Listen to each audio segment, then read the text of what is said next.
দারুণ দিয়েছিস, দারুণ, একেবারে যোগ্য জবাব দিয়েছিস। না না, আমি তো ভাবছি তুই এগুলো আগে কেন বলিসনি, এটা আমি ভাবছি।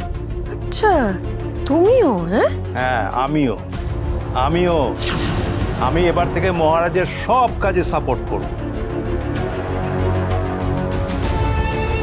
না না বাবা, আমি কিন্তু এই বিষয়ে আপনার ছেলেকে পুরোপুরি সাপোর্ট করতে পারছি না।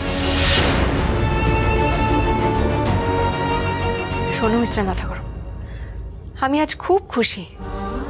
এতদিন ধরে আমি যেটা শুনতে চেয়েছি, আজ তোমার মুখ থেকে আমি সেই ডাকটা শুনতে পেয়েছি।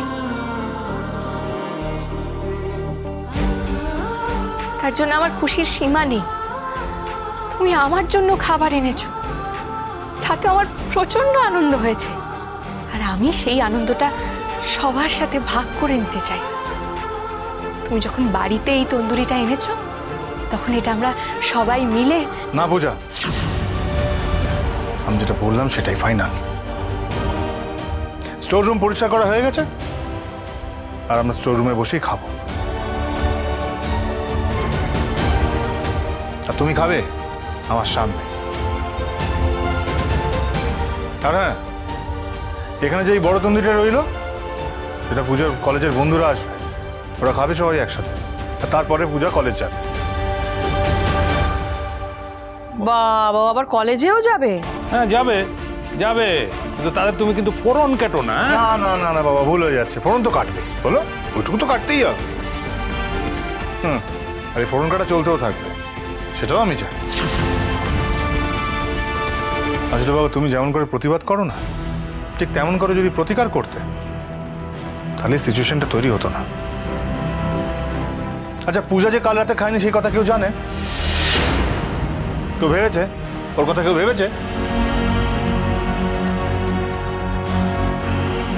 না রে, সত্যি ভাবিনি। আসলে এ সমস্ত কিছুর জন্য আমিও দায়ী, কিন্তু এবার থেকে আমি এই সব দায় মুক্ত হব, সব কিছু থেকে দায় মুক্ত হব। এই পূজা মা, যা মহারাজের সঙ্গে গিয়ে এগুলো খেয়ে নে, যা। কেউ কিচ্ছু বলবে না তোকে, তুই যা। কিন্তু বাবা, বললাম তো যা।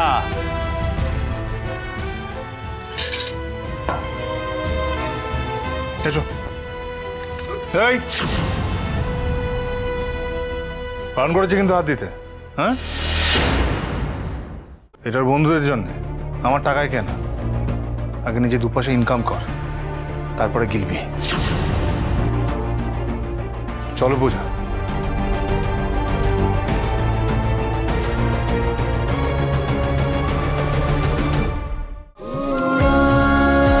উড়ান সোম থেকে রবি প্রতিদিন রাত ৮টায় স্টার জলসায় ও জিও হটস্টারে।